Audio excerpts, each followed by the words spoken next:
Assalamu alaikum students. I hope you all will be fine. Today we will discuss grammar. Students हम कुछ grammatical terms को आज हम discuss करेंगे. आपका जो बोर्ड का एग्ज़ाम्स होता है, इंग्लिश का जो पेपर होता है, उसमें 19 मार्क्स के MCQs होते हैं. ठीक है, यानी कि जो ऑब्जेक्टिव पार्ट होता है वो 19 मार्क्स का होता है, जिसमें से फर्स्ट 5 MCQs जो होते हैं वो होते हैं टेंसेस के, और नेक्स्ट 4 होते हैं स्पेलिंग्स के, उससे नेक्स्ट 5 होते हैं आपके सिनोनिम्स के, और जो लास्ट 5 MCQs होते हैं वो ग्रामर पोर्शन से आते हैं. तो आज हम ग्रामर पोर्शन को, इसकी कुल ग्रामर की कुछ टर्म्स को हम डिस्कस करेंगे, ताकि जो आपके ग्रामर पोर्शन के 5 MCQs होते हैं उनको आप इजीली अटैम्प्ट कर सकें. ठीक है स्टूडेंट्स, ये जो हमारे ग्रामेटिकल टर्म्स को हम डिस्कस करेंगे, इनके कॉन्सेप्ट्स को आप अच्छी तरह से क्लियर कर लेना है, ताकि आप अपने 5 मार्क्स, अपने आपके जो 5 मार्क्स वो आपके हाथ में हो कि हमने ये मार्क्स लेने ही लेने हैं. ठीक है स्टूडेंट्स, सबसे पहले तो हम ये देख लेते हैं कि हमने कौन कौन सी टर्म्स को डिस्कस करना है. preposition and its types, conjunction and its types, present and past participles, types of verbs, conditionals, modals and determiners. ठीक है, आइए अब इन टर्म्स को वन बाय वन डिस्कस करते हैं. ठीक है स्टूडेंट्स, आप अपना लेक्चर प्रॉपर्ली स्टार्ट करते हैं. First of all we will discuss preposition. ठीक है, पहले हम प्रेपोजिशन को डिस्कस करेंगे. Preposition is a combination of two words, pre and position. Pre means before, position mean placement. ठीक है, यानी कि we use preposition before a noun और a pronoun to connect it with rest part of the sentence. किसी noun और pronoun के साथ हम प्रेपोजिशन यूज़ करते हैं इसको सेंटेंस के दूसरे पार्ट के साथ इसको कनेक्ट करने के लिए. ठीक है, किसी नाउन और प्रोनाउन को सेंटेंस के बाकी पार्ट्स के साथ कनेक्ट करने के लिए हम नाउन और प्रोनाउन से पहले प्रेपोजिशन को यूज़ करते हैं. अब आइए हम इसकी डेफिनेशन देखते हैं प्रेपोजिशन की. A preposition is a word placed before a noun or a pronoun to show its relation with another part of the sentence. ठीक है, preposition को हम noun और pronoun से पहले किसी सेंटेंस में इसके रिलेशन को शो करने के लिए हम यूज़ करते हैं. देखिए, for example, he put his book on the table. In this sentence on is a preposition, यानी कि on. Book is a noun. ठीक है, यानी कि book is a noun and on is a preposition. and on the table. ठीक है, table is a noun. हमने इसको preposition on को यूज़ किया बुक का टेबल के साथ कनेक्शन शो करने के लिए कि बुक का टेबल के साथ क्या रिलेशन है. नेक्स्ट है he is in the room. In here in is a preposition. ठीक है, and room is a noun. इसलिए हम यहाँ भी हमने नाउन से पहले यूज़ किया कि वो रूम का उसके साथ क्या रिलेशन है, यानी कि वो रूम के अंदर है या रूम के बाहर है. He is in the room. यहाँ पे यहाँ ऑन प्रपोजिशन है और यहाँ पे इन प्रपोजिशन है. ठीक है स्टूडेंट्स, ये थी प्रपोजिशन की डेफिनेशन. मैं इसकी डेफिनेशन को थोड़ा सा अगेन एक्सप्लेन कर देती हूँ कि प्रपोजिशन वो वर्ड्स होते हैं जिनको हम नाउन और प्रोनाउन से पहले यूज़ करते हैं कि वो जो नाउन और प्रोनाउन हैं उनका सेंटेंस में क्या रिलेशन है, उस चीज़ को शो करने के लिए हम प्रपोजिशन को यूज़ करते हैं. ठीक है स्टूडेंट्स, आइए अब देखते हैं कि प्रपोजिशन की कितनी टाइप्स हैं. There are 5 types of preposition. Simple preposition, double preposition, compound preposition, participle preposition and phrase preposition. आइए अब इसकी टाइप्स को वन बाय वन डिस्कस करते हैं. First of all is simple preposition. When a preposition consist of one word is called single और simple preposition. ठीक है, अगर जो हमारी प्रपोजिशन है वो एक वर्ड पे कंटेन हो, उसका जस्ट एक ही वर्ड हो, तो वो कौन सी प्रपोजिशन उसे कहते हैं, वो सिंपल प्रपोजिशन होती है. For example, in, at, for, of, etcetera. ठीक है, ये सारे सिंगल वर्ड्स हैं. इन भी सिंगल है, एट भी सिंगल है, फॉर भी सिंगल है. ये सारे सिंगल वर्ड्स हैं. ये क्या है, ये सिंपल प्रपोजिशन है. अगर हम इन सिंगल प्रपोजिशन के साथ कोई और वर्ड लगा दें तो ये उसकी दूसरी टाइप बन जाएगी, कोई और टाइप बन जाएगी. लेकिन जो सिंपल प्रपोजिशन होती है इसमें जस्ट एक ही वर्ड होता है.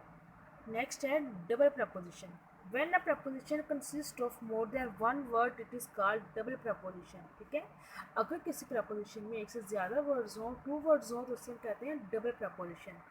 फॉर एग्जाम्पल इनटू, देखिए यहाँ पे इनको हमने सिंगल यूज़ किया था, लेकिन यहाँ के साथ क्या गया into, up to and with in. ठीक है, यहाँ इनको हमने विद के साथ यूज़ किया कि यानी कि ये दो वर्ड्स मिलके ये कौन सी प्रपोजिशन हो गई, ये डबल प्रपोजिशन हो गई. अगर स्टूडेंट्स देखें, अगर यहाँ पे हम विद और इन को सिंगल अलग अलग यूज़ करते तो ये सिंपल प्रपोजिशन होनी थी. विद इन को हमने इकट्ठा यूज़ कर लिया तो ये डबल प्रपोजिशन हो गई. नेक्स्ट है compound preposition. Compound preposition consist of two और मोर वर्ड्स. ठीक है, ऐसी प्रपोजिशन जो टू और मोर वर्ड्स पे कंटेन हो उसे कहते हैं compound preposition. For example in front of three words हैं and according to. And next है participle preposition. Participle preposition consist of words ending with ING. ऐसे वर्ड्स जो आईएनजी के साथ एंड हो उसे कहते हैं प्रेजेंट पार्टिसिपल, उसे कहते हैं पार्टिसिपल. ठीक है, जो आईएनजी के साथ वर्ड एंड होते हैं, जो प्रपोजिशंस आईएनजी के साथ एंड होती हैं उन्हें कहते हैं participle preposition. For example regarding और कंसीडरिंग. नेक्स्ट इसकी लास्ट टाइप है phrase preposition. Group of words use with the force of a single preposition is called phrase preposition. ठीक है, वर्ड्स का ऐसा ग्रुप जिनके साथ सिंपल प्रपोजिशन लगाई जो उसे कहते हैं phrase preposition. For example according to. ठीक है, by means of. By means के साथ हमने क्या लगाया, ऑफ लगाया. जो ऑफ था ये हमारी सिंपल प्रपोजिशन थी, यहाँ पे टू सिंपल प्रपोजिशन थी. ठीक है, अगर हम किसी वर्ड्स के साथ ग्रुप ऑफ वर्ड्स के साथ सिंपल प्रपोजिशन लगा दें तो वो कौन सी प्रपोजिशन बन जाती है, वो बन जाती है फ्रेज प्रपोजिशन. ठीक है स्टूडेंट्स, ये थी प्रपोजिशन और इसकी टाइप्स.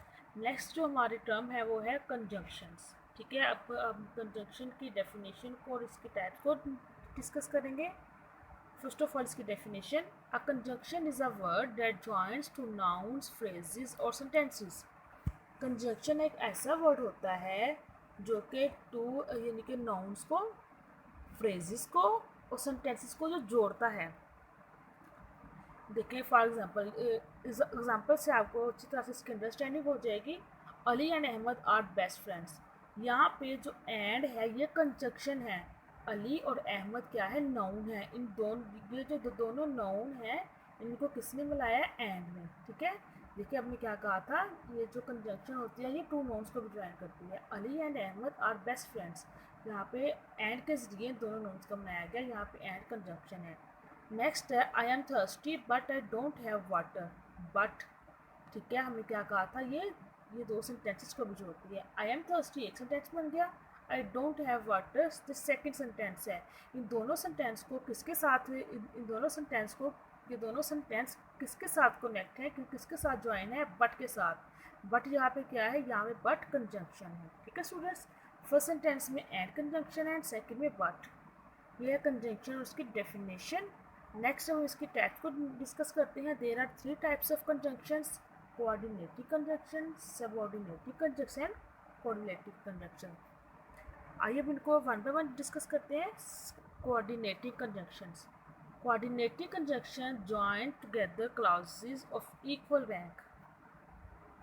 ठीक है, कोऑर्डिनेटिव कंजंक्शंस एक ऐसी कंजंक्शंस होती है जो ऐसे क्लॉजेस को ज्वाइन करती है जो इक्वल रैंक की होती हैं. स्टूडेंट्स, अब आपसे पूछा जाए कि कोऑर्डिनेटिव कंजंक्शंस होती कौन कौन सी हैं, तो इसको याद करने का बहुत ही इजी मेथड है.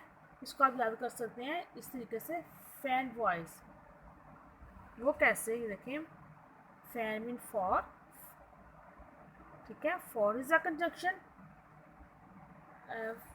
Fan voice, F for, A for and, N for nor, B for but, O for or, Y for yet and S for so. ये जो हमारी कंजंक्शंस हैं ये वाली सारी ये हैं कोऑर्डिनेटिव कंजंक्शंस. इनको याद करने का बेस्ट मेथड क्या है, फैन वॉइस के मेथड से आप इनको अच्छी तरह से लर्न कर सकते हैं. देखिए for example, I want to cook but there is no stuff. ठीक है, ये होती है कोऑर्डिनेटिंग कंजंक्शंस. नेक्स्ट है subordinative conjunctions. Subordinative conjunction join a clause to another on which it depends for its full meaning. ऐसी conjunction होती है जो कि एक क्लॉज को दूसरी के साथ मिलाए, जो कि इस पे डिपेंड कर रही होती है। यानी कि एक से देखिए, इसकी एग्जांपल देखें, आपको पता चल जाएगा। एग्जांपल देखें, the house was a mess after the crazy party we had last night. अगर सिंपल ऐसे हो जाए, the house was a mess, ठीक है, आपको इसकी सही से समझ नहीं आएगी। अगर सही ये हो जाए, the crazy party we had last night, इसकी भी सही से समझ नहीं आएगी। अगर हम इसके साथ आफ्टर, जो कि हमारी आफ्टर कंजंक्शन है, इसको इसके साथ मिलाएंगे तो तब हमें इस सही से समझ आ जाएगी कि लास्ट पार्टी की वजह से, लास्ट पार्टी के बाद जो घर था वो बहुत मैस हो गया था, मैसी हो गया था। ठीक है स्टूडेंट्स, इस तरह से इसको याद करना है आपने। और ये सबऑर्डिनेट कंजंक्शंस कौन कौन सी होती हैं? Until, when, where, before, after, although, because, etcetera. Next इसकी लास्ट टाइप है correlative conjunctions are used in pairs. ठीक है, ये ऐसी कंजंक्शंस होती है जो पेयर्स में यूज़ होती हैं। For example, not only, neither, nor, either और। देखें, you can have either chocolate और वनीला आइसक्रीम, आइदर और इन दोनों को हमने इकट्ठा यूज़ किया। ठीक है, ऐसी कंजंक्शंस होती हैं जिनको हम पेयर्स में यूज़ करते हैं। ठीक है स्टूडेंट्स, ये था, ये थी हमारी कंजंक्शंस और इसकी टाइप्स। स्टूडेंट्स, नेक्स्ट हम डिस्कस करेंगे वो है प्रेजेंट एंड पास्ट पार्टिसिपल। ठीक है, सबसे पहले तो ये देख लेते हैं कि पार्टिसिपल होता क्या है। A participle is usually form by adding ing and ed to a verb. किसी भी वर्ब के साथ ing और ed लगा के हम उसे पार्टिसिपल बनाते हैं। ठीक है, सब वर्ड्स के साथ नहीं, जस्ट वर्ब्स के साथ हम ing और ed लगा के उसे पार्टिसिपल बनाते हैं। And it functions as an adjective, ये एडजेक्टिव के तौर पर काम करता है। यानी कि उस किसी जिस सेंटेंस में हम पार्टिसिपल को यूज़ करते हैं, उस सेंटेंस में ये नाउन को डिस्क्राइब करता है। अगर हम वर्ब के साथ ing लगा लेते हैं तो ये प्रेजेंट पार्टिसिपल बन जाता है, और अगर वर्ब के साथ ed लगाते हैं तो ये पास्ट पार्टिसिपल बनता है। ठीक है स्टूडेंट्स, आइए अब हम प्रेजेंट पार्टिसिपल को और पास्ट पार्टिसिपल को एग्जांपल के थ्रू हम इसे एक्सप्लेन करते हैं। First one is present participle. देखिए स्टूडेंट, एग्जांपल है, the singing bird was so beautiful. हमने क्या पढ़ा? ये पार्टिसिपल, प्रेजेंट पार्टिसिपल को वर्ब के साथ ing लगाते हैं तो प्रेजेंट पार्टिसिपल बनता है, और ये एडजेक्टिव के तौर पर काम करता है। यानी कि ये किसी सेंटेंस में नाउन को डिस्क्राइब करता है। अब देखिए स्टूडेंट्स, इस सेंटेंस में देखें, जो बर्ड है ये नाउन है। ठीक है, वो कैसा बर्ड है? खूबसूरत है, ब्यूटीफुल बर्ड है। अब ये नहीं कि वो बर्ड, सारे बर्ड ब्यूटीफुल हैं, होते तो हैं, लेकिन बेसिकली इस सेंटेंस में क्या है कि बर्ड ब्यूटीफुल, कौन सा बर्ड ब्यूटीफुल कहा गया है? Singing bird. देखिए, सिंग वर्ड था, सिंग के साथ हमने ing लगाया, ये प्रेजेंट पार्टिसिपल बन गया, और ये हमारे नाउन को डिस्क्राइब कर रहा है। हमारा नाउन क्या है? बर्ड। कि कौन सा बर्ड है? सिंगिंग बर्ड जो है ये ब्यूटीफुल है। ठीक है स्टूडेंट्स, यानी कि सिंगिंग बर्ड, सिंगिंग यहाँ पे क्या है? ये प्रेजेंट पार्टिसिपल है। नेक्स्ट देखिए, past participle, the injured man waited for बस। यहाँ पे जो मैन है ये है वर्ब। ठीक है, जो वेटेड है ये मेन वर्ब है। इंजर्ड यानी कि इंजर्ड वर्ड था, इंजर्ड वर्ब था, हमने इसके साथ ed लगाया, ये बन गया पास्ट पार्टिसिपल। जो नाउन के बाद वेटेड है ये मेन वर्ब है, जो इंजर्ड है ये पार्टिसिपल है। ये मैन को डिस्क्राइब कर, यानी कि मैन वेटेड फॉर बस, बस के लिए किस आदमी ने वेट किया? इंजर्ड आदमी, यानी कि जो ज़ख्मी आदमी था उसने वेट किया। अब देखिए स्टूडेंट्स, अब कुछ वर्ब के साथ तो हम ed लगा लेते हैं तो वो पास्ट पार्टिसिपल बन जाता है। बेसिकली जो हमारी वर्ब की थर्ड फॉर्म होती है ना, उसे पास्ट पार्टिसिपल कहते हैं। वर्ब की जो थर्ड फॉर्म से पास्ट पार्टिसिपल कहते हैं। इनके जो रेगुलर वर्ब्स होते हैं इनके साथ हम ed लगा देते हैं तो ये पास्ट पार्टिसिपल बन जाता है। लेकिन कुछ वर्ब ऐसे होते हैं जिनके साथ हम ed नहीं लगाते, इनको टोटली चेंज करते हैं। जैसा कि राइट का बनेगा रिटन, ठीक है, थिंक का थॉट, बाय का बॉट, ऐसे ही फॉल का फॉलन। देखिए एग्जांपल है, the fallen leaves had different colours. यानी कि लीव्स जो नाउन है, लीव्स किस तरह के हैं? लीव्स के कलर किस तरह के? डिफरेंट है। अब ये तो नहीं कि हर लीव्स के डिफरेंट कलर हैं, कौन से लीव है जिनके डिफरेंट कलर हैं, जो फॉलन लीव्स हैं, जो गिरे हुए हैं, ठीक है। यहाँ पे फॉलन जो है ये पास्ट पार्टिसिपल है, ये इर्रेगुलर वर्ब है, ठीक है स्टूडेंट्स। मैं थोड़ा सा इसको अगेन एक्सप्लेन कर देती हूँ कि अगर हम वर्ब के साथ आईएनजी लगा लेते हैं तो प्रेजेंट पार्टिसिपल बन जाता है, लेकिन हम उसके साथ अगर ईडी लगा लेते हैं तो वो पास्ट पार्टिसिपल, आईएनजी लगाएंगे तो प्रेजेंट पार्टिसिपल, ईडी लगाएंगे तो पास्ट पार्टिसिपल। रेगुलर वर्ब के साथ ईडी लगाते हैं, जो इरेगुलर वर्ब होते हैं वो चेंज होते हैं, जैसा कि फाल चेंज हुआ फालन में, ये भी पास्ट पार्टिसिपल होता है, ठीक है स्टूडेंट्स। नेक्स्ट जो टर्म है वो हम डिस्कस करेंगे मॉडल्स, यानी कि मॉडल वर्ब जो होते क्या हैं। A modal verb is a type of verb that is used to express ability, possibility और permission, ठीक है। ऐसे वर्ब जो ability को, possibility को और permission को शो करें, ये मॉडल वर्ब्स होते हैं। स्टूडेंट्स कुछ मॉडल वर्ब्स हैं जिनको हम एक्सप्लेन करते हैं कि हम उनको कैसे यूज़ करते हैं। फर्स्ट वन इज़ कैन और कुड। कैन और कुड को एज अ एबिलिटी यूज़ किया जाता है, जैसा कि for example he can speak English, वो इंग्लिश बोल सकता है। अब हर कोई नहीं बोल सकता, ठीक है, इसी टेक्स्ट में कहा है वो इंग्लिश बोल सकता है, ये इसकी एबिलिटी है, इसलिए यहाँ पे जो कैन है ये एबिलिटी के तौर पे यूज़ हुआ। और नेक्स्ट कैन और कुड को एज आ परमिशन भी यूज़ कर सकते हैं। For example excuse me could I use your computer, ठीक है, उससे परमिशन ली जा रही है कि क्या मैं तुम्हारा कंप्यूटर यूज़ कर सकता हूँ। यहाँ पे जो कुड है ये एज आ परमिशन यूज़ हुआ। एंड कैन और कुड को हम as a offer, as a request भी यूज़ करते हैं, जैसा कि देखें excuse me could you help me, ठीक है, वो रिक्वेस्ट कर रहा है कि क्या तुम मेरी मदद कर सकते हो, ठीक है। ये था हम कैन और कुड को कैसे यूज़ करते हैं। नेक्स्ट है शुड। शुड को एज अ एडवाइस यूज़ करते हैं, जैसा कि यू शुड वर्क हार्ड, कि तुम्हें मेहनत करनी चाहिए, सख्त मेहनत करनी चाहिए, उसे एडवाइस दी जा रही है ना। यहाँ पे शुड जो है ये मॉडल वर्ब है, ये एज अ एडवाइस यूज़ हुआ है। नेक्स्ट है मस्ट। मस्ट को नेसेसिटी के तौर पर यूज़ करते हैं, यानी कि driver must stop at red light, कि ड्राइवर को रेड लाइट पे स्टॉप करना चाहिए। यहाँ पे जो मस्ट है ये मॉडल है, ठीक है, ये ज़रूर जोर दिया जा रहा है, यानी कि ये काम ज़रूरी करना है। नेक्स्ट है मे को as a permission, as a request use किया जाता है। स्टूडेंट जैसा कि देखिए आप क्लास में टीचर से परमिशन लेते हैं, may go to drink water, may go to washroom, ठीक है, ये हम मे को एज अ परमिशन यूज़ कर रहे हैं। मे बोरो यूर बुक, यहाँ पे मे जो है मॉडल वर्ब है, ये एज अ परमिशन के वर्ड के तौर पर यूज़ हुआ है। नेक्स्ट है वुड। वुड यूज़ होता है एज अ पोलाइट रिक्वेस्ट, जैसा कि देखिए would you open the door for me, ठीक है, ये इससे पोलाइटली रिक्वेस्ट की जा रही है कि आप मेरे लिए आप डोर ओपन करोगे।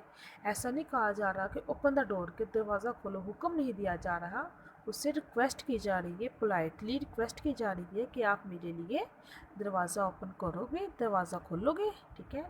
नेक्स्ट वर्ड है हमारा आउट टू। आउट टू को हम as a strict order use करते हैं, जैसा कि you ought to love your youngers, कि तुम्हें अपने छोटों से प्यार करना चाहिए, ठीक है स्टूडेंट्स। ये तो कुछ मॉडल वर्ब्स हैं कि हमने डिस्कस किया कि हमने इनको किस तरह से सेंटेंस में यूज़ करना है। स्टूडेंट्स नेक्स्ट टॉपिक है कंडीशनल्स, ठीक है, यानी कि कंडीशनल्स क्या होते हैं, ये कौन से सेंटेंस होते हैं, पहले इसकी डेफिनेशन देख लेते हैं। These are sentences which have two clauses. ऐसे sentences जिनकी two clauses होती हैं, and if clause and the main clause, ठीक है, if and main clause। clause क्या होती है स्टूडेंट्स, ऐसा sentence जिसमें subject और verb होता है, ठीक है, जिसका पूरा मतलब समझ में आ जाता है, उसे कहते हैं clause। both clauses in a conditional sentence are closely related। Conditional sentence में टू क्लॉजेज होती हैं, एक इफ़ क्लॉज, एक मेन क्लॉज, ठीक है। इफ़ क्लॉज मीन कि वो इफ़ वर्ड से स्टार्ट होती है, और एक मेन क्लॉज होती है। और जो ये दोनों क्लॉजेज होती हैं, इफ़ और मेन क्लॉज, ये दोनों का क्लोजली इनका रिलेशन होता है। देखिए for example if you heat water it boils, ठीक है, कि अगर आप वाटर को हीट करोगे तो ये उबल जाएगा। तो इनका दोनों का एक गहरा ताल्लुक है, इफ़ क्लॉज का भी और मेन क्लॉज का भी। ये इफ़ क्लॉज है, ये मेन क्लॉज है, ठीक है स्टूडेंट्स। आगे इसकी टाइप्स हैं, there are 3 types of conditionals.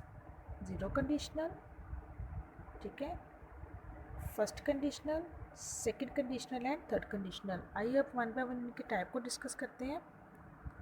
First one is zero conditional. ठीक है, ज़ीरो कंडीशनल्स क्या होते हैं? In zero conditionals both clauses are in present tense. Zero conditional में दोनों क्लॉजेस प्रेजेंट टेंस में होती हैं, यानी कि सिंपल प्रेजेंट यानी कि प्रेजेंट इंडेफिनिट टेंस में होती हैं। It is use to talk about things which are always true. Zero conditional clauses, ठीक है, इन चीज़ों के मतलब बात करने के लिए यूज़ की जाती हैं जो कि हमेशा सच होती हैं, जो कि ऑलवेज ट्रू होती हैं। For example, if you over eat you gain weight. If you over ईट ये इफ़ क्लॉज है, यू गेन वेट ये मेन क्लॉज है। ठीक है, ये देखो ये तो ये सच है ना कि अगर आप ज़्यादा खाओगे, बहुत ज़्यादा खाओगे तो आपका वेट लूज़ हो जाएगा, आप सॉरी वेट गेन हो जाएगा, आप मोटे हो जाओगे। सेकेंड टाइप है इसकी first conditional. In first conditional the if clause is in the simple present tense and while the main is in the simple future. First conditional के में क्या होता है कि जो इफ़ क्लॉज होती है ये सिंपल प्रेजेंट टेंस में होती है और जो मेन क्लॉज होती है ये फ्यूचर टेंस में होती है। For example, if I get some money I will go for shopping. If I get some money ये इफ़ क्लॉज है, ये प्रेजेंट टेंस में है। I will go for shopping ये मेन क्लॉज है, ये फ्यूचर सेंटेंस में है। ठीक है स्टूडेंट्स, नेक्स्ट इसकी टाइप है second conditional. It is use to talk about unreal और इम्पॉसिबल थिंग। ठीक है, सेकेंड कंडीशनल क्लॉज जो सेकेंड कंडीशनल होते हैं, सेकेंड कंडीशनल सेंटेंस होते हैं, ये अनरियल और इम्पॉसिबल थिंग्स के बारे में बात करने के लिए यूज़ किए जाते हैं। ठीक है, इसमें क्या होता है कि जो इफ़ क्लॉज होती है ये पास्ट टेंस में होती है और जो मेन क्लॉज होती है उसमें वुड यूज़ होता है। For example, if they elected you president of US I would buy you the Amazon forest. ठीक है, if they elected you president ये सिंपल पास्ट टेंस हो गया and I would buy you the Amazon forest, इसमें would use हो गया। ये unreal सी thing है ना कि अगर वो आपको यूएस का सदर प्रेसिडेंट सेलेक्ट करेंगे तो मैं आपके लिए अमेजोन का फॉरेस्ट बाय करूँगा। नेक्स्ट इसकी लास्ट जो टाइप है वो है third conditional. Third conditional sentence कौन से होते हैं? It describe something in the past which did not happen. ठीक है, पास्ट की कोई ऐसी चीज़ को डिस्क्राइब करना जो कि हुई ही नहीं है। इसमें जो इफ क्लॉज होती है वो उसमें सिंपल उसमें पास्ट परफेक्ट टेंस होता है यानी कि हैड के साथ थर्ड फॉर्म होती है, और जो इसकी मेन क्लॉज होती है उसमें मॉडल वर्ब यानी कि वुड वुड कुड ऐसे यूज़ होते हैं, और इसमें मॉडल वर्ब्स के बाद हैव और उसके बाद पास्ट पार्टिसिपल यानी कि थर्ड फॉर्म यूज़ होती है। For example, if I study harder I would have gone to foreign university. ठीक है, कि अगर मैंने ज़्यादा मेहनत की होती तो मैं फॉरेन यूनिवर्सिटी चला जाता। ठीक है स्टूडेंट्स, ये तो इसकी ये था कंडीशनल्स और इसकी 4 टाइप्स।